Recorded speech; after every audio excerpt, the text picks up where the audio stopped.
శ్రీమాత్రే నమః. లలితా నవరాత్రులు ఈ నెల 30వ తారీఖు నుంచి మొదలవుతున్నాయి. ఏ విధంగా చేయాలి అనేటటువంటి సందేహం రావచ్చు అందరికీ.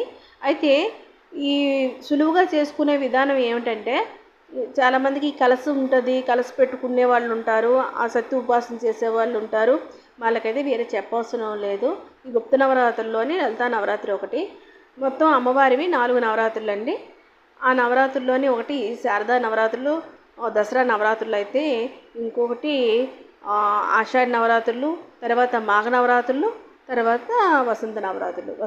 గర్భ నవరాత్రులు అని కూడా అంటారు. రాముల వారు కౌసల్య గర్భాన 9 రోజులు ఉండి నవమి నాడు జన్మిస్తారని కూడా అంటూ ఉంటారు. కానీ మనం అమ్మని ఉపాసించే వాళ్ళు మాత్రం లలితా నవరాత్రులు చేస్తారు. రామవత్ లలిత అని కూడా అంటారు. రాముడిని పూజించినా లలిత అమ్మవారిని పూజించినా ఒకటే అని చెప్తారు. ఈ లలితా నవరాత్రుల ప్రత్యేకం ఏంటంటే, ముక్తి కాంక్షించే వాళ్ళు ఎక్కువగా లలితా నవరాత్రులు చేస్తూ ఉంటారు అని అంటారు. కానీ ఎవరైనా చేసుకోవచ్చు. ఏ రకంగా చేసుకోవాలి అని అంటే, సులువుగా చేసుకునే విధానం, మనం ఎప్పుడూ చేసుకునే విధానం, ఉదయం సాయంకాలం పంచపూజ చేసుకొని, పంచపూజ అంటే మీకు తెలుసును కదా, లలిత పారాయణలో ఉంటుంది, ఇలా మిచ్చాది పంచపూజ అని చెప్పి ఉంటుంది కదా. గంధ పుష్ప దీప ధూప నైవేద్యాలు ఈ 5 కూడా పంచపూజ కిందకి వస్తాయి. అవి చేసుకొని తర్వాత మనకి తోచినటువంటి నైవేద్యాలు పెట్టుకొని, ఉదయం సాయంకాలం ఇరుసంచుల్లో కూడా దీపధూప నైవేద్యాలు పెట్టి, మనం విధిగా లలిత పారాయణలు, అమ్మవారి శ్లోకాలు, మనకి నచ్చినవి మనకి తోచినవి కూడా చేయొచ్చు. అది ఒక రకం. లేదు మేము ఇంకా బాగా చేయాలనుకుంటున్నాము, ఏ రకంగా చేస్తే బాగుంటుంది అని అనుకుంటే మటుకు అమ్మవారిని అలంకరణ చేయొచ్చు. కానీ ఒక్కొక్కరు ఒక్కొక్క విధంగా చేస్తూ ఉంటారు. అది మనం ఎవరిని కూడా విమర్శించకూడదు. ఒక్కొక్కరు షోడశోపచార పూజలు చేస్తూ ఉంటారు, ఒక్కొక్కరు పంచపూజ చేస్తూ ఉంటారు. కాబట్టి ఎవరికి తోచిన విధానంలో వాళ్ళు చేస్తూ ఉంటారు. మీకు ఏది కంఫర్ట్గా ఉంది, మనసు ఏది ఎక్కువగా అమ్మవారి మీద కేంద్రీకరించగలుగుతున్నారో అటువంటి పద్ధతిని ఎంచుకోండి. కొందరు కేవలం పారాయణ చేస్తారు, ఏమి చేయరు, కేవలం పారాయణ చేస్తారు. అది భక్తి కాదా? భక్తి. అది నవరాత్రి చేసినట్టే కదా, నవరాత్రి చేసినట్టే. మీరు అసలు ఈ నవరాత్రి అనేది ఎలా వచ్చింది అని అంటే, నామ సప్తాహం అంటారు. నామ సప్తాహం అని అంటే 7 రోజులు, 7 పగళ్ళు, 7 రాత్రులు కూడా పూర్తిగా భక్తి యందు నిమగ్నమై ఏ దేవుని ఉపాసన చేస్తారో ఆ దేవుణ్ణి పూర్తిగా వాళ్ళనే స్మరిస్తూ ఉంటారు. అది పూజ చేస్తారా, లేదంటే హోమం చేస్తారా, జపం చేస్తారా, లేదంటే అభిషేకం చేస్తారా, ఏదైనా మీరు చెయ్యండి. కానీ నామ సప్తాహం అని అంటే 7 రోజులు పూర్తిగా మీరు ఆ భగవంతుడు మీరు ఎవరినైతే కొలుస్తారో మనస్ఫూర్తిగా వాళ్ళ ధ్యాసలో ఉంటారు. అయితే ముందు రోజు ఇవన్నీ అమర్చుకోవాలి కదా. ముందు రోజు అమ్మవారి ఉపాసనకి కావాల్సిన సంబంధించిన సామాగ్రి అంతా అమర్చుకొని ఆవిడ్ని ప్రాణప్రతిష్ఠ చేసి అవన్నీ చేయాలి. అలాగే చివరి రోజు ఉద్వాసం చెప్తాం. ఆ రోజు అంటే కలిపి 9 రోజులు అయింది. చూసారా, అది నవరాత్రుల యొక్క అర్థం. నవరాత్రుల యొక్క అర్థం ఏంటంటే, పూర్తిగా మీరు ఎంచుకున్నటువంటి మీకు ఎవరైతే ఇష్ట దైవం ఎవరైతే వాళ్ళని పూర్తిగా నామ సప్తాహం చేయడానికి గాను ఈ 9 రాత్రులను మీరు వాళ్ళ కోసం వెచ్చిస్తారు. భక్తి శ్రద్ధ సమయంతో కూడి వెచ్చిస్తారు. కాబట్టి దీన్ని నవరాత్రులు అంటారు. గణపతి నవరాత్రులు ఉన్నాయి, శాకంబరి నవరాత్రులు ఉన్నాయి, ఇంకా చాలా ఉన్నాయండి. కొన్ని మనకి తెలిసినవి ఏంటంటే, దేవీ నవరాత్రులు అయితే 4 రకాలు. ఈ 4 చేస్తూ ఉంటాము. అలాగే శ్రీరామ నవరాత్రులు చేస్తుంటాం. తర్వాత అమ్మవారి నవరాత్రులు ఎప్పుడైతే జరుగుతాయో వెంకటేశ్వర స్వామికి బ్రహ్మోత్సవాలు అప్పుడే జరుగుతూ ఉంటాయి. మీరు గమనించండి. మనం ఇటు సైడ్ ఇలా చేస్తుంటాము, హైదరాబాద్ సైడ్, తెలంగాణ సైడ్ ఇంకో విధంగా చేస్తూ ఉంటారు. కాబట్టి ఎవరిని కూడా మనం ఎంచకూడదు, తర్వాత విమర్శించకూడదు. విధి విధానాలు ఒక్కొక్కరు ఒక్కొక్కటి ఆచరిస్తూ ఉంటారు. తర్వాత మనస్సు చెప్పిందే మతం. మీ మనస్సు ఏదైతే చెప్తుందో అదే చేయండి. అది చేస్తే మీకు సంతృప్తిగా ఉంటుంది, ఇంకొకరు చెప్పింది కాకుండా. తర్వాత ఈ 5 ఒత్తులు పెట్టాలా, 3 ఒత్తులు పెట్టాలా, ఇంకేం చేయాలి, ఇవన్నీ కాదు. అమ్మతోని మీరు ఎంత సమయం వెచ్చిస్తున్నారు, అమ్మ దగ్గర ఆమె పాదాల దగ్గర మీ మనసు ఎంత సమయాన్ని నిలుపుతున్నారు అనేదే ముఖ్యం. ఈ షోడశోపచార పూజలు చేయగలిగిన వాళ్ళు చేయండి, లేదు మేము చేయలేము అనుకునే వాళ్ళు పంచపూజ చేయండి, లేదు మాకు అది చేత కాదు అనుకున్న వాళ్ళు దేవదూప నైవేద్యాలు పెట్టి ఉదయం సాయంకాలం నమస్కరించుకోండి.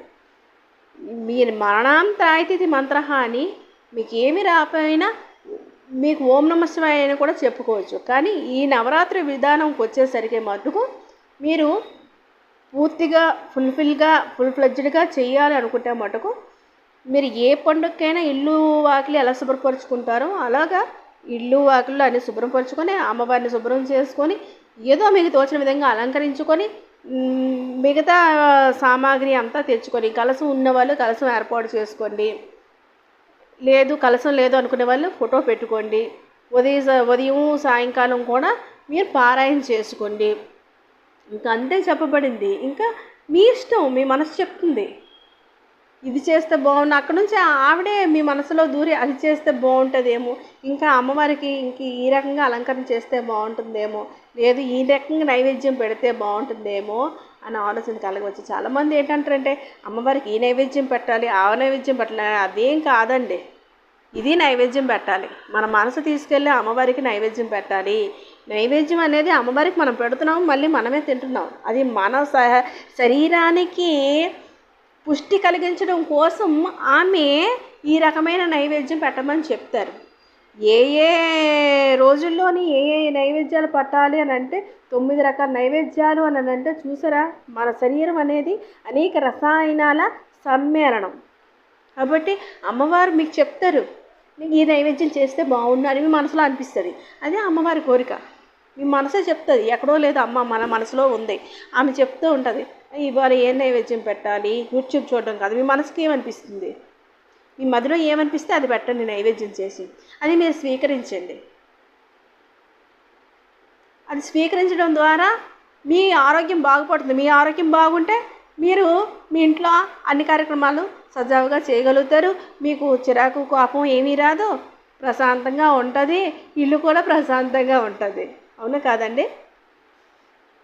అయితే ఇక విషయానికి వస్తే ఏ రకంగా చేయాలి, షోడశోపచార పూజలు ఏ రకంగా చేయాలి, పంచపూజ ఏ రకంగా చేయాలి అనేది మీకు డిస్క్రిప్షన్లో నేను పెడతాను. ఆ రకంగా మీరు చేసుకోండి. తర్వాత లలితా పారాయణ ఒక్కటి చాలు. లలితా పారాయణ 2 పూట్ల చేసినా మంచిదే. ఈ 9 రోజులు కూడా 2 పూట్ల చేసినా మంచిది. లేదు 2 పూట్ల చేయలేము, 1 పూట చేయండి. ఇంకో పూట ఏమో మామూలుగా మీకు తోచినటువంటి శ్లోకాలు, పాటలు, పద్యాలు అమ్మవారికి గానామృతం చెయ్యండి. గానామృతం మాకు పాట రాదు, అయ్యో మాకు పాట రాదు, వస్తుంది. పాట రాని వాళ్ళు ఎవరు ఉండరు, వస్తుంది. అందరికీ అన్నీ వస్తాయి. అమ్మ సంకల్పం. మనం ఎప్పుడైతే అమ్మని మనం కొలుస్తూ ఉంటామో లలిత కళలన్నీ రాణిస్తాయి మనకి. మనం ప్రయత్నం చేయాలి. మీరు ఎవరు ఉండరు, ఒక్కలే ఉంటారు. చక్కగా మీకు నచ్చినటువంటి శ్లోకాలు, ఏవో మీకు వచ్చినటువంటి పాటలు ప్రయత్నం చేయండి. మనసుకి ఎంత హాయిగా తృప్తిగా ఉంటుంది. మీరు ఎన్ని రకాల పువ్వులు వేసినా, ఎన్ని రకాలైనటువంటి ప్రసాదాలు పెట్టినా, మీరు కీర్తన చేసేటప్పుడు మాత్రం మీ మనస్సు తరించిపోతుంది, పులకరించిపోతుంది. అది నేను చెప్పలేను. మీరు ఒక్కరు కూర్చోండి చక్కగా, అన్ని మీకు తోచినటువంటి నైవేద్యాలు, పువ్వులు అన్నీ పెట్టేయండి. మీకు వచ్చినటువంటి పద్యాలు, మీకు వచ్చినటువంటి సంకీర్తనలు చేయండి. లేదు మాకు ఇంకేమి రావాలంటే మీకు వచ్చినట్లుగా ప్రయత్నం చేయండి. మీ మనసు ఎంత తృప్తిగా ఉంటుందో నేను చెప్పలేను. అంటే నేను ఇవన్నీ చేసినాకే మీకు చెప్పాను. నేను కొత్తగా నేనేమీ చెప్పలేదు, ఇవన్నీ నేను చేసినవే మీకు చెప్తున్నాను. అయితే ఇంకా వివరంలోకి వెళ్ళిపోతే, మరి తలస్నానం చేయొచ్చా, మడి ఉండాలి, ఇవి ఏంటి? తలస్నానం ఉదయం చేస్తే చెయ్యండి. లేదు చేయలేమండి, ఆరోగ్యం బాగలేదని అనుకుంటే చేయవసరం లేదు, మామూలుగా ఒంటికి పోసుకోండి. ఫస్ట్ రోజు చేస్తారు, మరి లాస్ట్ రోజు చేస్తారు, ఒంటికి పోసుకోండి. కలసం పెడితే మటుకు అమ్మవారి కలసం పెడితే మటుకు కంపల్సరీ తలస్నానం చెయ్యాలి. లేదు కలసం పెట్టలేము, ఒక్క ఫోటో పెట్టుకుంటాము అని అంటే రోజు తలస్నానం చెయ్యక్కర్లేదు, ఒంటికి స్నానం చేసుకుంటారు.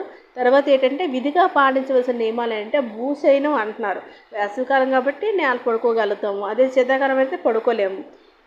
పడుకోలేమప్పుడు ఒక బంత చేప దిండు, పడుకోలేమన్నప్పుడు భూసైనం చేయడానికి ఇబ్బంది అయ్యేటప్పుడు మీ కంఫర్ట్ చూసుకోండి. కానీ మోస్ట్ ఇంపార్టెంట్ సాత్విక ఆహారము, బ్రహ్మచర్యము. లేదు బ్రహ్మచర్యం అని అంటే ఇంట్లో అవ్వదండి, అంటే కొంత మగవాళ్ళతో ఇబ్బంది ఉండొచ్చు, అలాంటప్పుడు చేయలేనప్పుడు మామూలుగా దీప నైవేద్యాలు పెట్టి పంచపూజ చేసుకునేటప్పుడు ఎటువంటి నియమనిష్ట ఉండవు. కానీ షోడశోపచార పూజలు కలశం పెట్టేటప్పుడు మాత్రం బ్రహ్మచర్యం, భూషయనం, సాత్విక ఆహారం, తలస్నానం ఇవి ఇంపార్టెంట్. లేదు తలస్నానం చేయలేము, షోడశోపచార పూజలు చేసుకోవచ్చు అంటే చేసుకోవచ్చు, భూషయనం చేయలేకపోయినా పర్వాలేదు. అప్పుడు పాతవి మార్చేసి కొత్త దుప్పటి దిండు అన్ని మార్చేసుకొని వేసుకోవచ్చు. ఆ 9 రోజులకి ప్రత్యేకించి మీరు బెడ్ ప్రిపేర్ చేసుకుంటారు. అలాగే తలస్నానం ముందు రోజు చేస్తారు, చివరి రోజు చేస్తారు, అలాగనే మీరు చేసుకోవచ్చు. కానీ దీనికైతే ప్రత్యేకించి నియమ నిబంధనలు ఏమీ లేవు.